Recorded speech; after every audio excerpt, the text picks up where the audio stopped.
I do love the dedication of the AFL track watchers, and our next guest has been doing just that over summer. Josh Gabelich from AFL.com.au is here for Mate 5G mobile plans from just $40. Josh, thanks for joining us.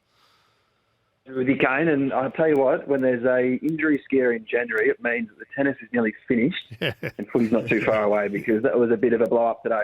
Yeah, it won't be too tell many. us about it. Won't be too long before we're leadership groups and injuries. Yes, leadership group. There's a lot of captaincy changes which we'll get to as well. So there's plenty of news around the place. But what happened at Essendon with their best and fairest winner today, Josh?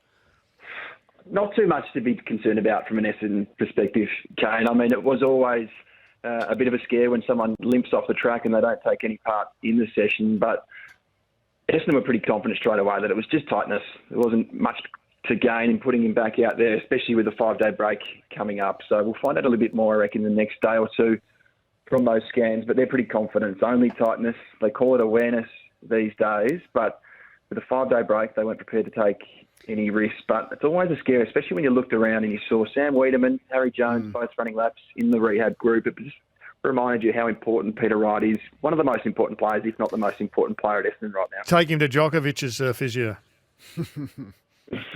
Not a bad point, Jared. Well, that was going to be my next point. I mean, clubs are really starting to get into that match simulation, and you can sort of sense, those of you that are there, how they're structuring up. Who's going to kick Essendon's goals?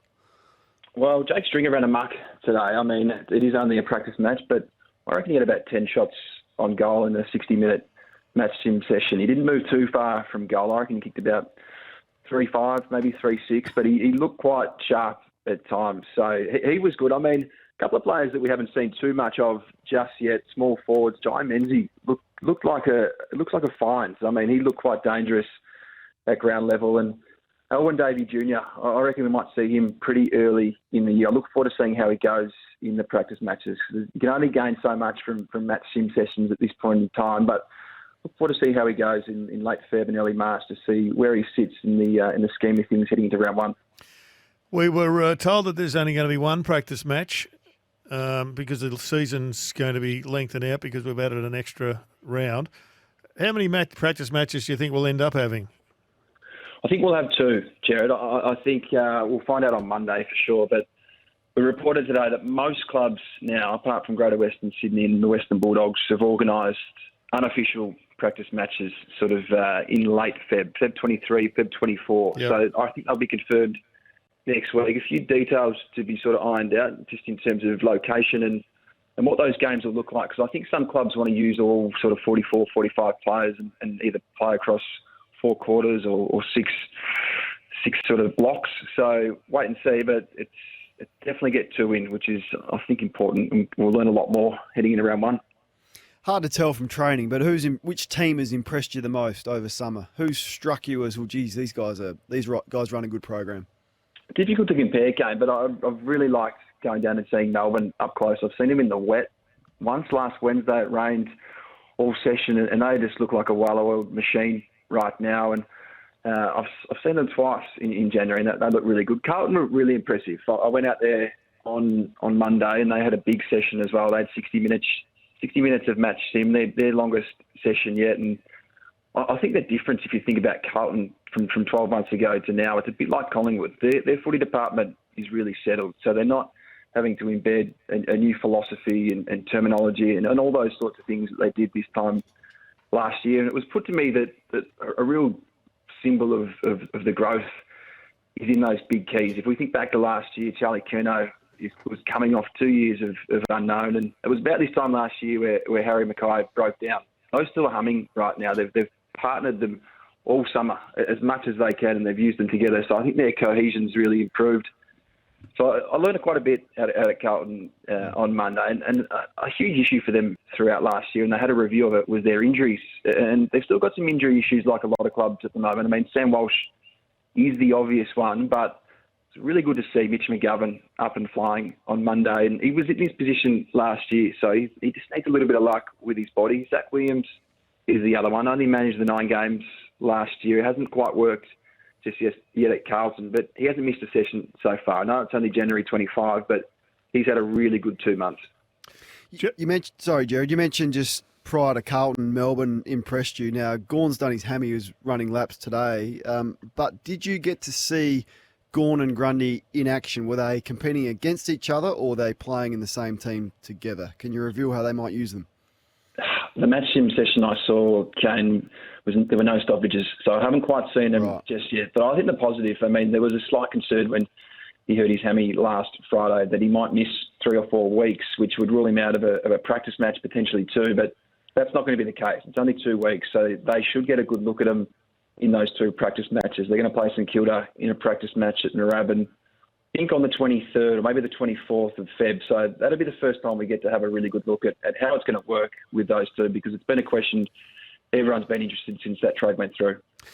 I'll be interested to see, talking of how Melbourne are going to use their ruckman, how people are going to unwind the Geelong tactic with what they're doing with their ruckman. I mean, ultimately, the steeplechaser goes in and you classify him as a ruckman or you classify him as a half-back, whatever it is. But what they've done... Or a tagger? Well, what does he do? Well, whatever he does, he's doing it pretty well. But they came up with a formula that really wasn't solved, I don't think, through the finals period. Yeah, I'm interested too, Jared, because it's a fascination what they do early in the year, especially with no Hawkins. Does Radigalia come in, and they've used him before as a ruckman. They trialled him down back at times last year in the VFL. He obviously was looking to make a move in the off-season. They kept him, which is a big plus for them right now because we just don't know where Tom Hawkins is at in the first month or 6 weeks. John Segler is up and going. We barely saw him last year. So I think their ruck situation's a big talking point out at Cardinia Park at the moment. I don't know if Reece Stanley's a lock. Obviously, he's a premiership player now, but there's always been so much interest in his selection in Chris Scott's side. So I think, again, we'll learn a fair bit in the next week or 2. I can't imagine they change it. I just think that they work so well together, those 2. Bamboozled a lot of clubs. They knew what they were doing, but they couldn't find a way to unravel it. So I'd be surprised, unless they're injured, if they do something different, at least when it gets serious in the season. Yeah, it's going to be a big talking point. Just like captaincy at Geelong, Jared. I don't know where you sit on that. I mean, it's one that we're hoping to find out a bit more about in the next couple of weeks at Geelong. I feel Tom Stewart is in the best spot there. Do you have a strong view or not? No, I don't. Geelong? But, I mean, all I can do is report what I'm hearing, and that's from people like you. That's Tommy Stewart. Now, maybe Dangerfield. Who knows? They may go back to 2 or 3. That's why we talk about these things, because there's so many options. Got a question for Josh. Sorry, mate. You can send it through. Got a couple coming through for you. 0433 98 11 16. Have you been to North Melbourne yet off the text machine, Josh? And how was Alistair Clarkson controlling the group? I was there, Kane, on early Jan, and I had a few meetings, so I didn't get to have a really good look at it. But the difference at North Melbourne at the moment is they're running a really comprehensive week. Most clubs are doing heavy sessions on Mondays and Fridays, or the 2 outside sessions, but North have been going hammer and tong in all 3 sessions. So that's the thing I probably noticed at North, and speaking to people at North Melbourne at the moment. But I haven't spent enough time just there yet to have a really strong view. Another one. Do you like Van Ruin, or the Melbourne player who you did a bit of a write-up firming for round 1 debut? Well, Kane, I think we're going to have to get this name pronunciation right, because a few people from Melbourne rang me today. It's Van Rooyen. There you I've go. been saying Van Ruin, but Van Rooyen is the one, because I think we're going to hear him a lot this year. And when I was out at Gosh's paddock last week, it was Rui. They call him Rui, but his pronunciation is Van Rooyen. It is confusing, but he is going really well at the moment. I think they want to keep a little bit of a lid on him just because of his age. He hasn't played a game yet, 19-year-old, but there was such a push for him to play senior football late last year. He had such a good year at Casey. He kicked nearly 40 goals and was just around the mark, especially with Tom McDonald out of the side late last year. And Ben Brown just had a few little niggles with his knee across this early part of January. So I think he's definitely in the frame right now for round 1. There's still 50 days to go. So I think if you're a Melbourne supporter and you can get down to Moorabbin and see that game at the end of February, he's the one you want to come and see. We've got one spy, Dom, who was at North Melbourne today, and he said Clarko's experimenting with Paul Curtis, who was one of Luffy's finest picks.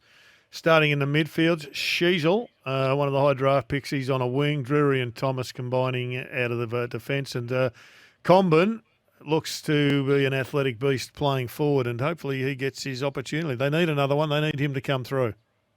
Paul Curtis is the one, Jared. I watched him, to be honest, 15 minutes of match him, so not enough to make a real strong As a comment player. on. But he looked really, really good in that block. So that was at the start of January. So I'm looking forward to seeing how he goes in Feb, because he looks like one that Clarko's really put some faith in. And Sicily, formality as captain of the Hawks. I know you spent some time there this week. Well, I think so, Kane. I'm heading on their pre-season camp next week in Morwell, and they'll go through a pretty big leadership process there. But you would think that he's the clear standout. That's what happens when you trade away Gunston and Mitchell and O'Meara. Liam Shields departs as well. So I think he's the clear obvious one. They've got a couple of options, but I think Mitch Lewis and Dylan Moore are just a bit young at this stage. Blake Hardwick's another one who's probably underrated, but he's another one in the mix. But I reckon Sicily is the one. 28, signed a 5-year deal. He's the man. So players go on pre-season camps and journos go on them too now. Well, they need to be covered, Kane. So Take your I'll be runners, there. take your running, take your boots. Yeah, well, I'll be with the Dogs early next week, and then I'll head to Morwell with the Hawks. So hopefully plenty of access from Luke Beveridge and Sam Mitchell, but we'll have to wait and see.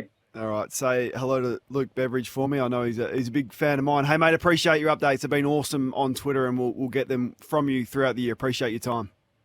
No dramas, Kane. Anytime.